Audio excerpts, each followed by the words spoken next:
ಬೆಳಗಿನ ಗಡಿಬಿಡಿಗೆ ಬೇಗನೆ ಮಾಡ್ಕೋಬೋದಾದಂತಹ ಹಾಗೆ ಈಸಿಯಾಗಿ ಅಷ್ಟೇ ಟೇಸ್ಟಿಯಾಗಿ ಮಾಡ್ಕೋಬೋದಾದಂತಹ ಒಂದು ಬ್ರೇಕ್ಫಾಸ್ಟ್ ರೆಸಿಪಿನ ನಾನಿವತ್ತು ಮಾಡ್ತಾ ಇದ್ದೀನಿ.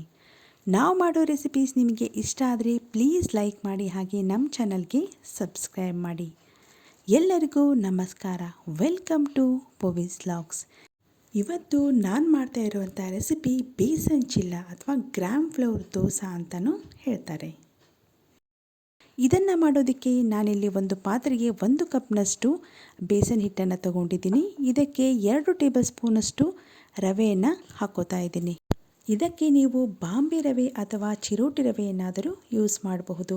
ನಂತರ ಇದಕ್ಕೆ 1/4 ಟೇಬಲ್ ಸ್ಪೂನಷ್ಟು ಅರಿಶಿಣದ ಪುಡಿ, 1/4 ಟೇಬಲ್ ಸ್ಪೂನಷ್ಟು ಜೀರಿಗೆ, ಹಾಗೆ 1/4 ಟೇಬಲ್ ಸ್ಪೂನಷ್ಟು ಅಜ್ವಾನ ಅಥವಾ ಓಂಕಾಳು, ಹಾಗೆ 1 ಈರುಳ್ಳಿ ಚಿಕ್ಕದಾಗಿ ಕತ್ತರಿಸಿರೋದು, ಹಾಗೆ ಅರ್ಧ ಕ್ಯಾಪ್ಸಿಕಮ್, 2 ಹಸಿರು ಮೆಣಸಿನಕಾಯಿ, ಹಾಗೆ 1 ಟೊಮೆಟೊನ ಚಿಕ್ಕದಾಗಿ ಕಟ್ ಮಾಡಿ ಹಾಕೋಬೇಕು.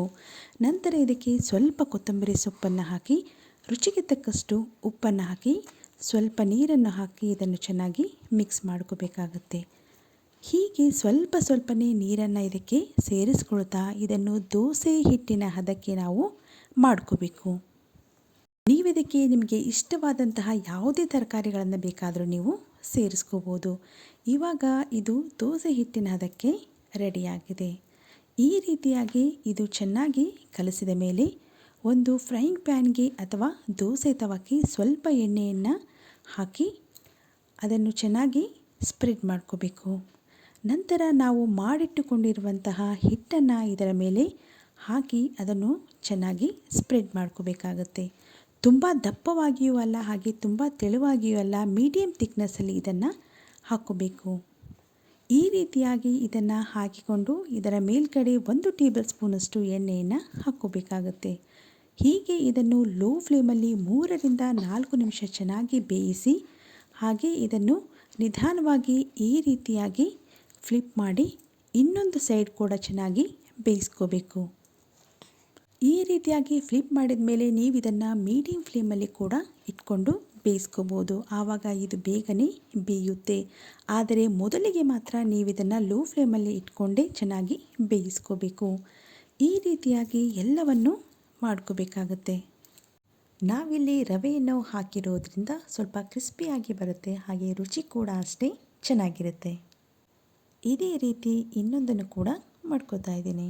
ನೀವು ಇವುಗಳನ್ನು ಯಾವ ಸೈಜಲ್ಲಾದರೂ ಮಾಡ್ಕೋಬಹುದು, ಚಿಕ್ಕದಾದರೂ ಮಾಡ್ಕೋಬೋದು, ಅಥವಾ ಈ ರೀತಿಯಾಗಿ ದೊಡ್ಡ ಸೈಜಲ್ಲೂ ಕೂಡ ಮಾಡ್ಕೋಬಹುದು. ಇವಾಗ ರುಚಿಯಾದಂತಹ ಬೇಸನ್ ಚಿಲ್ಲ ರೆಡಿ. ಇವಾಗ ಅದೇ ಮೆಥಡಲ್ಲಿ ನಾನು ಇನ್ನೊಂದು ಥರದ ಬೇಸನ್ ಚಿಲ್ಲವನ್ನು ಮಾಡ್ತಾ ಇದ್ದೀನಿ.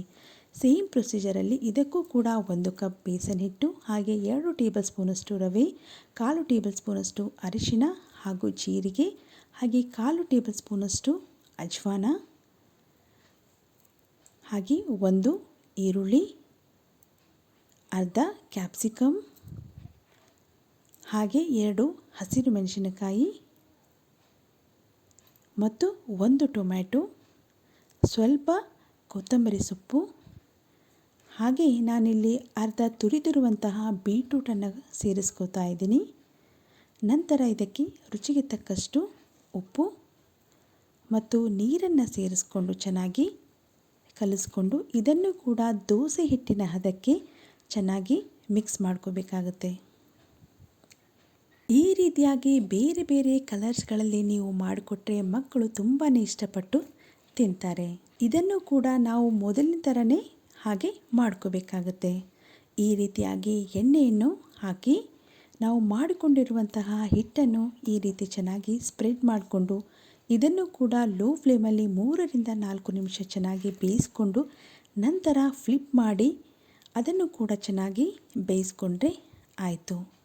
ರುಚಿಯಾದಂತಹ ಹಾಗೆ ಕಲರ್ಫುಲ್ ಆದಂತಹ ಬೇಸನ್ ಚಿಲ್ಲ ರೆಡಿಯಾಗುತ್ತೆ. ನೀವಿಲ್ಲಿ ಗ್ರೀನ್ ಕಲರ್ ಬೇಕಾದರೂ ಮಾಡ್ಕೋಬಹುದು. ಸ್ವಲ್ಪ ಪಾಲಕ್ ಸೊಪ್ಪನ್ನು ಮಿಕ್ಸಿಯಲ್ಲಿ ಹಾಕಿ ನುಣ್ಣಗೆ ರುಬ್ಕೊಂಡು ಅದನ್ನು ಈ ಹಿಟ್ಟಿಗೆ ಸೇರಿಸ್ಕೊಂಡ್ರೆ ಅದು ಕೂಡ ಇನ್ನೊಂದು ಕಲರ್ ಆಗುತ್ತೆ. ಯಾವುದೇ ರೀತಿಯ ಸೊಪ್ಪು ಮತ್ತು ತರಕಾರಿಗಳನ್ನು ತಿನ್ನದೇ ಇರುವಂತಹ ಮಕ್ಕಳು ಈ ರೀತಿಯಾಗಿ ಮಾಡಿಕೊಟ್ರೆ ಖಂಡಿತ ಇಷ್ಟಪಟ್ಟು ತಿಂತಾರೆ. ಈ ರೆಸಿಪಿನ ಖಂಡಿತ ಒಂದ್ಸಲ ಟ್ರೈ ಮಾಡಿ, ಹಾಗೆ ಹೇಗೆ ಬಂದಿದೆ ಅಂತ ನಮಗೆ ಕಮೆಂಟ್ ಮಾಡಿ ತಿಳಿಸಿ. ಇದನ್ನು ಬಿಸಿ ಬಿಸಿಯಾಗಿ ಸರ್ವ್ ಮಾಡಿ. ಹಾಗೆ ಇದನ್ನು ಯಾವ ಚಟ್ನಿಯೊಂದಿಗಾದರೂ ನೀವು ಸರ್ವ್ ಮಾಡಬಹುದು. Thanks for watching.